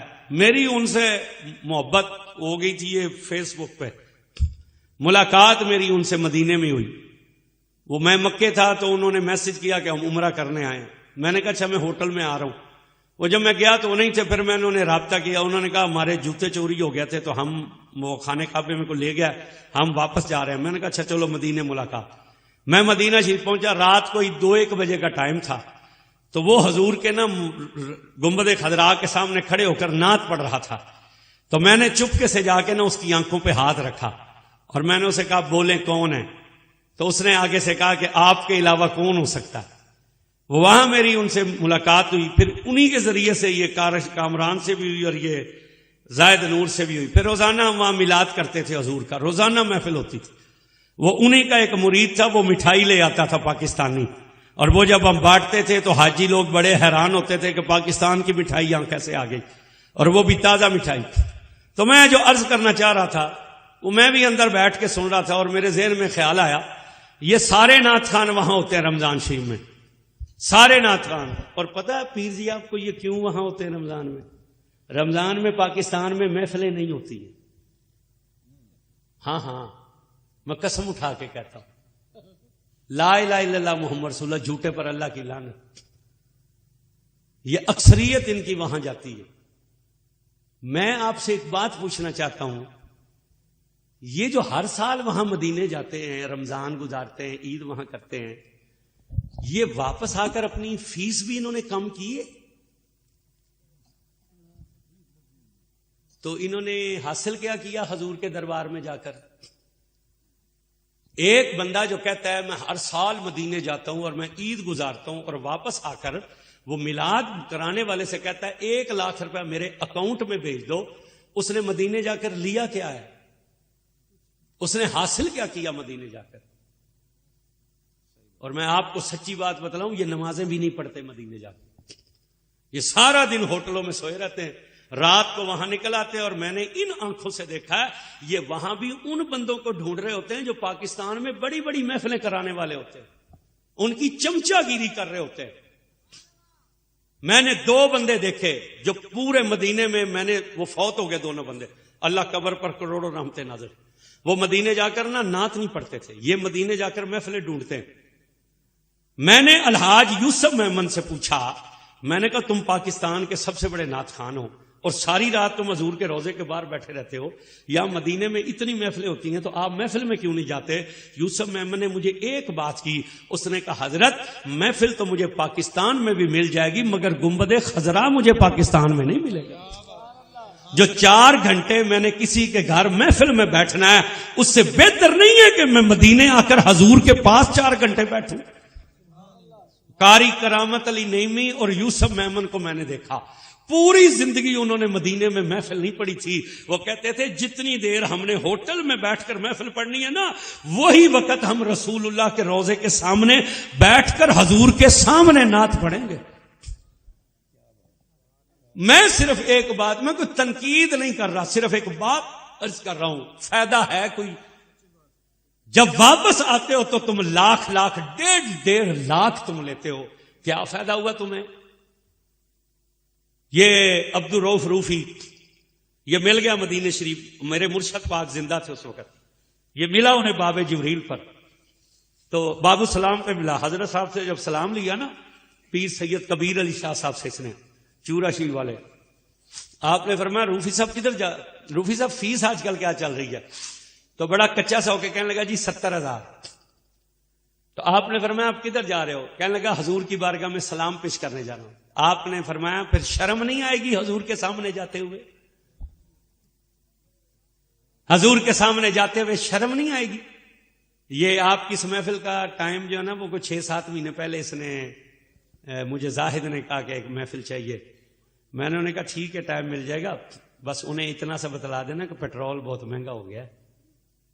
یہ پچھلے دنوں ہم ادھر لودھرا کے علاقے میں آئے تھے بیان کرنے، اور جب ہم بیان کر کے گئے نا واپس تو 12,000 کا پیٹرول لگا، 1000 روپے ٹول پلازہ لگ گیا۔ جب ہم محفل سے نکلے نا تو انہوں نے ہماری جیب میں 10,000 روپے ڈال دیا۔ محفل میں کو 1700-1800 خدمت تھی، وہ جب آگے جا کے دیکھا وہ 10,000 تھا۔ خیر وہ میں نے وہ ساتھ جو بچہ تھا میں نے کہا کوئی پیسے ویسے ہیں جیب میں؟ اس نے کہا، میں نے کہا نکالو یہ ٹول پلازہ وغیرہ دو۔ ہم نے نہیں فون کر کے انہیں کہا کہ ہمارا کرایہ زیادہ لگا ہمیں پیسے دو زیادہ، مجھے اس نے کہا کہ آپ انہیں فون کریں اور فون کر کے انہیں کہیں کہ پیسے زیادہ۔ میں کہا بالکل بھی فون نہیں کریں گے، بالکل بھی ان سے نہیں کہیں گے کہ ہمیں زیادہ پیسے دو، ہم اللہ رسول کے لیے آئے، یہ جو ہم جیب سے خرچ کر رہے ہیں یہ ہمارے باپ کی کمائی نہیں، یہ بھی مدینے والے کا صدقہ ہے۔ میں بس آپ کو صرف کوئی اپنی تعریفیں نہیں کر رہا یا لوگوں کی تذلیل نہیں کر رہا، میں صرف اتنا کہنا چاہتا ہوں بندہ مدینے جائے اور مدینے جا کر پھر آ کر حضور کے نام پر کاروبار کرے، پھر وہ مدینے نہ ہی جاتا تو اچھا ہی تھا نا، اسے مدینے جانے کا فائدہ کیا ہوا اگر اس کے اندر تبدیلی کوئی نہیں آئے۔ اب توجہ کیجئے گا، انہیں کسی نے کہا کلندر علی مدینے چلا جا، مدینے جائے گا تو حضور راضی ہوں گے۔ مولانا کلندر علی اس زمانے میں کسی طرح مدینے پہنچے، بڑا روئے جا کر حضور کی جالیوں پر، مگر زیارت نہ ہوئی۔ مولانا مدینے کے ہر عالم کے پاس گئے کہ غلطی سے سید زادے کو تھپڑ مار بیٹھا ہوں، حضور ناراض ہو گئے، حضور کو منا دو۔ انہوں نے کہا مولانا یہ بات اونچی ہے۔ آخر ایک بزرگ نے کہا مولانا سن، یہاں قباء کی وادی میں ایک درویش عورت رہتی ہے، مستانی ہے، ملنگنی ہے، بکھرے بال ہیں، پراگندہ کپڑے ہیں، تہجد کے وقت آتی ہے، حضور کے روضے کے سامنے کھڑی ہو جاتی ہے، ہاتھ میں ڈنڈا ہوتا ہے، یا رسول اللہ کے نعرے لگاتی ہے، وہ نبی پاک کی محبوب ہے، اگر وہ عورت چاہے تو تیری بخشش کروا سکتی ہے۔ مولانا کلندر علی نے سنا، کلندر علی نے کہا مر جاؤں گا مگر حضور کو راضی کر کے جاؤں گا۔ مولانا عشاء کی نماز پڑھ کے بیٹھ گئے روضے کے سامنے، انتظار کرتے رہے ساری رات۔ تہجد کا وقت ہوا، وہ مائی داخل ہوئی قباء کی طرف سے، بکھرے بال تھے، پھٹے پرانے کپڑے تھے، ہاتھ میں ڈنڈا تھا، یا رسول اللہ کے نعرے لگاتی گئی، روضے کے سامنے کھڑی ہو گئی۔ مولانا کلندر علی اٹھے، مولانا نے مائی کے پیروں میں سر رکھ دیا اور کہا مائی غلطی سے سید زادے کو تھپڑ مار بیٹھا ہوں، حضور ناراض ہو گئے، حضور کو منا دے۔ مائی نے ٹھڈا مارا، مولانا پرے جا گرے۔ مائی نے کہا تجھے کس نے کہا ہماری حضور سے بات ہے؟ مولانا نے پگڑی اتار کر پیروں میں رکھی، اس نے ٹھڈا مارا، پگڑی اڑ کر ادھر گئی، مولانا پیروں میں گر گئے۔ مولانا نے کہا مر جاؤں گا مگر حضور کو راضی کر کے جاؤں گا۔ مائی کے پاس ڈنڈا تھا تو اس نے، جو ملنگ لوگ ہوتے ہیں، اس نے 5-7 ڈنڈے مولانا کو دے مارے، مولانا نے پیر نہ چھوڑے۔ مائی سمجھ گئی کہ اب مولوی اندر سے ٹھیک ہو گیا، اب مولوی اندر سے ٹوٹ گیا۔ مائی نے کہا مولوی اچھا بس کر، میں بات کرتی ہوں۔ آنکھیں بند کر کے حضور سے عرض گزار ہوئی۔ دوسرے لمحے مائی نے مولانا کلندر علی کے کندھے سے پکڑا اور پکڑ کر کہا کلندر علی اٹھ، شب یا رسول اللہ، اے کھڑا ہو جا، سامنے دیکھ حضور آ گئے ہیں، پہلے خواب میں دیکھتا تھا اب جاگتی ہوئی آنکھوں کے ساتھ دیکھ۔ تاجدار ختم نبوت، زندہ باد زندہ باد، تاجدار ختم نبوت، زندہ باد زندہ باد، تاجدار ختم نبوت، لبیک لبیک لبیک یا رسول اللہ، لبیک لبیک لبیک یا رسول اللہ، لبیک لبیک لبیک یا رسول اللہ۔ مائی نے کہا شب یا رسول اللہ، کلندر ہی اٹھ ہے، پہلے خواب میں دیکھتا تھا اب دیکھ سامنے رسول اللہ آگے ہے۔ اب توجہ کیجئے گا، جو جملہ میں آخری بیان کرنا چاہتا ہوں، ارے 13 صدیاں بعد ہو بھی عالم، ہو بھی صاحب حضوری اور ہو بھی استاد، غلطی سے سیدزادے کو تھپڑ مار بیٹھے، حضور زیارت نہیں کرواتے. اچھا جو 1300 سال بعد غلطی سے سیدزادے کو تھپڑ مار دے، حضور اسے زیارت نہیں کرواتے، تو جو امام حسین کے ہونٹوں پر چھڑیاں مار رہا تھا وہ یزید جنت میں کیسے جا سکتا ہے؟ وہ یزید امیر المومنین کیسے ہو سکتا ہے؟ وہ جنتی کیسے ہو سکتا ہے؟ اگر ایک سیدزادے کو تھپڑ مارو تو حضور ناراض ہو جاتے ہیں، تو جو امام حسین کے ہونٹوں پر چھڑیاں مار رہا تھا وہ جنتی کیسے ہو سکتا ہے؟ میرے دوستوں اور میرے بھائیوں، آخری میرا ایک جملہ سن لیں. امام حسین علیہ السلام کی قربانی اور شہادت کا ذکر سننے کا مطلب یہ نہیں ہوتا کہ ہم آنکھوں سے کڑوا پانی رو کر نکالے. امام حسین کی شان اور ان کی شہادت اور ان کی قربانیاں سننے کا مقصد یہ ہوتا ہے کہ ہمارے اندر یہ جذبہ پیدا ہو کہ اگر رسول اللہ کی اولاد نے سب کچھ حضور کے نام پر قربان کر دیا تو ہمیں بھی سب کچھ حضور کے نام پر قربان کرنا چاہیے. یہ نہیں ساری زندگی ہم نے حضور کا کھایا ہے، ساری زندگی، اور جب حضور سے وفا کی باری آئے ہم چھلانگ لگا کر دوسری طرف ہو جائیں. نہیں، یہ بات یاد رکھنا، حضور سے وفا کرو، حضور سے وفا کرو گے تو زمانہ تم سے وفا کرے گا. حضور کے بن جاؤ، حضور کی ختم نبوت پر پہرا دو.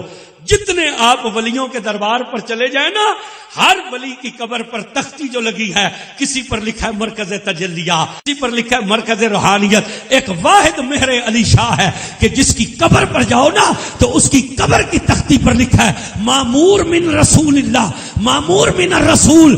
کیا مطلب ہے مامور من الرسول کا؟ جسے رسول اللہ نے مقرر کیا. اب اس میرے علی سے پوچھو رسول اللہ نے کس لیے مقرر کیا، تو میرے علی کی قبر سے آواز آتی ہے رسول اللہ نے میرے علی کو نبی کی ختم نبوت پر مقرر کیا، اپنی ختم نبوت پر مامور کیا. اب وہ سید کیا کہتا ہے؟ اے لوگوں سنو، جو بندہ نبی پاک کی ختم نبوت پر پہرا دیتا ہے، مدینے والا اس کے کندھے پر اپنا ہاتھ رکھ دیتا ہے. حضور اس کے کندھے پر اپنا ہاتھ رکھ دیتے ہیں. اب توجہ کیجئے گا، اس سید نے کہا حضور ہاتھ رکھ دیتے ہیں. کتنی شان والا سید ہے. جب چلے تھے نا گولڑے سے مرزے کانے کے سامنے تو بڑے بڑے ذمہ دار آ گئے. انہوں نے کہا حضرت یہ تو مناظرہ مولویوں کا کام ہے، تم اتنے بڑے فقیر ہو کر مناظرہ کر رہے ہو. آپ نے فرمایا سنو، ماں میرے علی کو لو، اے بغیرت فقیری نہیں ہوتی. میرے نانے دی ختم نبوت ڈاکا پوے اور میرے علی شاہ بیٹھ کر تویز لکھتا رہے. ساڈے کو بغیرتی والی فقیری نہیں ہوندی. حضور کی ختم نبوت پر بات ہے تو مولوی بھی اندر اور پیر بھی اندر گھس جائے. یہ 7-7 کروڑ کی گاڑیاں اور یہ اتنی بڑی گدیوں پر بیٹھنے والے کیوں نہیں نکلتے حضور کی ختم نبوت کے لیے؟ انہیں خطرہ ہے ہمارے ویزے بند ہو جائیں گے، لندن کے، ہمارے امریکہ کے ویزے بند ہو جائیں گے. مگر ٹوٹی ہوئی ٹانگوں والا ویل چیئر پر بیٹھ کر بھی حضور کی ختم نبوت کے لیے نکلا. اچار سے روٹی کھانے والا نکلا، بالکل غربت میں رہنے والا نکلا. اور یاد رکھنا کوئی نہیں نکل سکتا جب تک مدینے والا نہ چاہے. کوئی نہیں نکل سکتا جب تک مدینے والا نہ چاہے. ساری زندگی میلاد کرایا، 50 ٹکٹاں. حضور کو اس عاشق کی ضرورت کوئی نہیں. میلاد بھی کرائے، ویلے بھی پھینکے، ٹکٹیں بھی دے، اور جب حضور کی ختم نبوت کی باری آئے وہ اندر گھس کے بیٹھ جائے.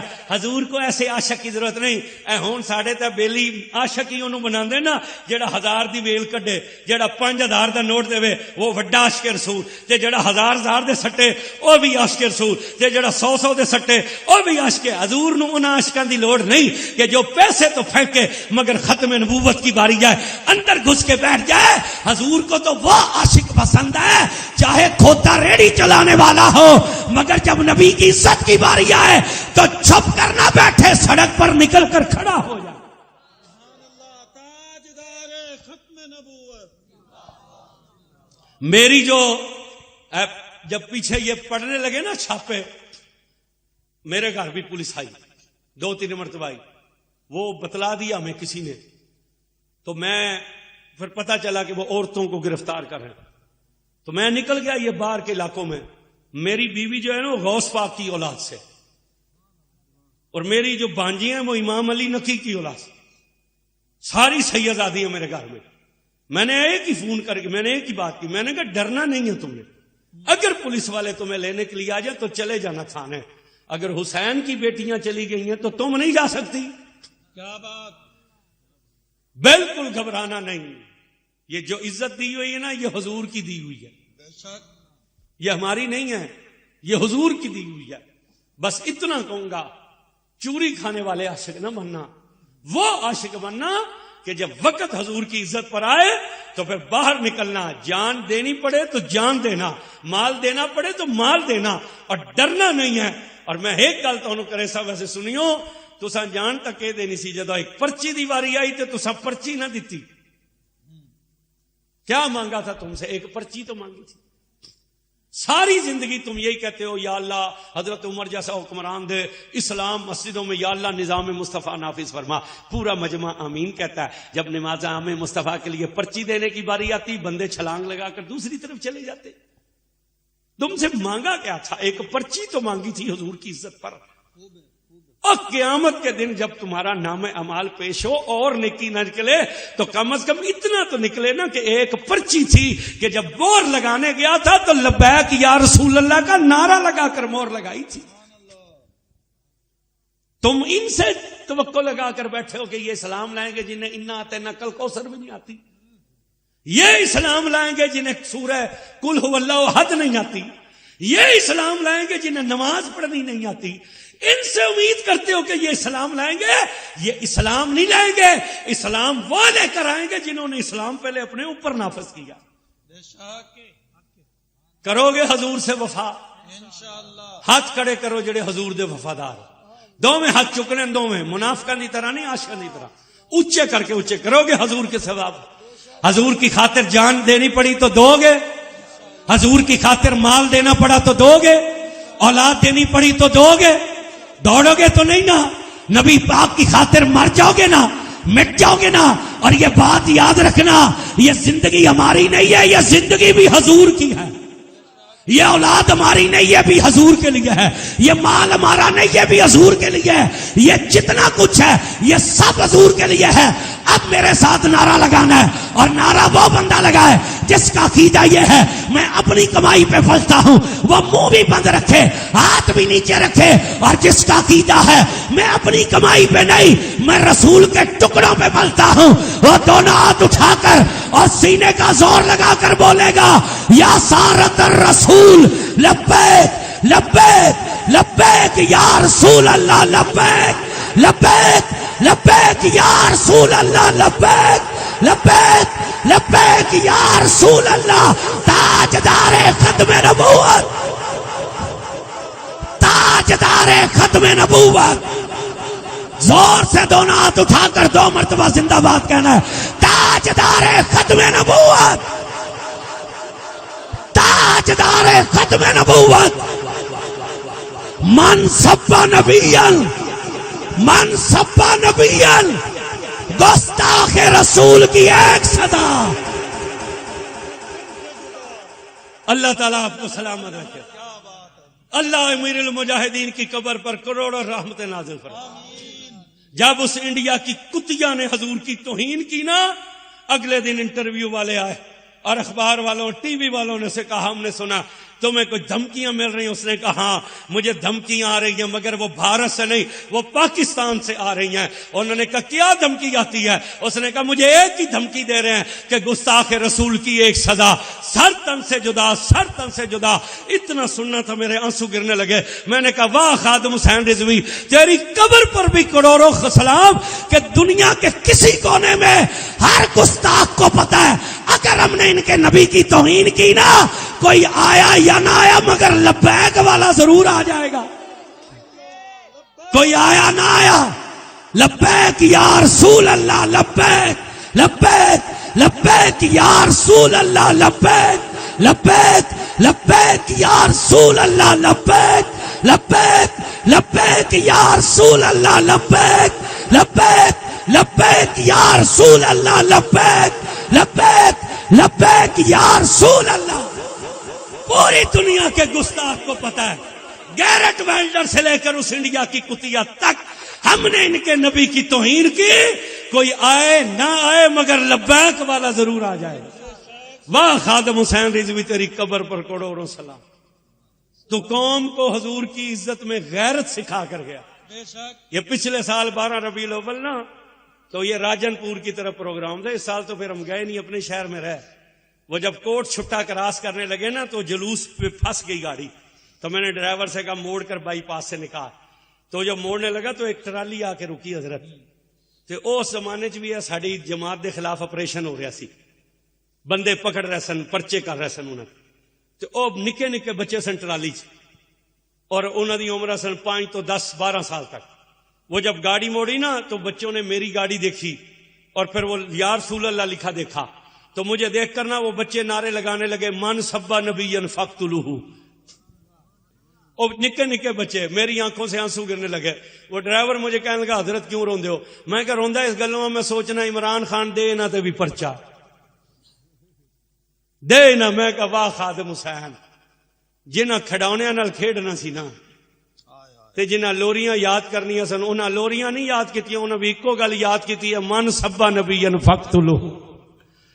میں نے کہا یہ بچپن میں کہتے ہیں جو حضور کی توہین کرے اسے قتل کر دو، جب یہ جوانی میں ہوں گے تو کس طرح کے حضور کے عاشق بنیں گے؟ یہ بچپن میں ان کا جذبہ یہ ہے، جب یہ بڑے ہوں گے کس طرح حضور کے عاشق بنیں گے؟ اللہ تعالیٰ اس محفل کو قبول فرمائے. اللہ ہمارے ان بچوں کو زندگی دے. محنت مزدوری کرتے ہیں، مسکین لوگ ہیں، مگر حضور کی اتنی خوبصورت محفل سجائی، اتنی بڑی محفل سجائی. پر انہاں نال ایک گل کرساں، جے تقریر کرانی ہوئے تو پھر ایڈا لمبا سلسلہ نہیں ہونا چاہیے. بس ایک تلاوت ہو، ایک نعت اور پھر 2 گھنٹے کا بیان ہو جائے. اور اگر نعت خوانی کرانی ہو تو پھر تقریر نہ کرائے، کیونکہ یہ ٹائم کوئی نہیں ہوتا تقریر کا. کیونکہ 12 بجے کے بعد لوگوں کو جگانا بھی پڑتا ہے، انہیں سنانا بھی پڑتا ہے، پھر سمجھانا بھی پڑتا ہے.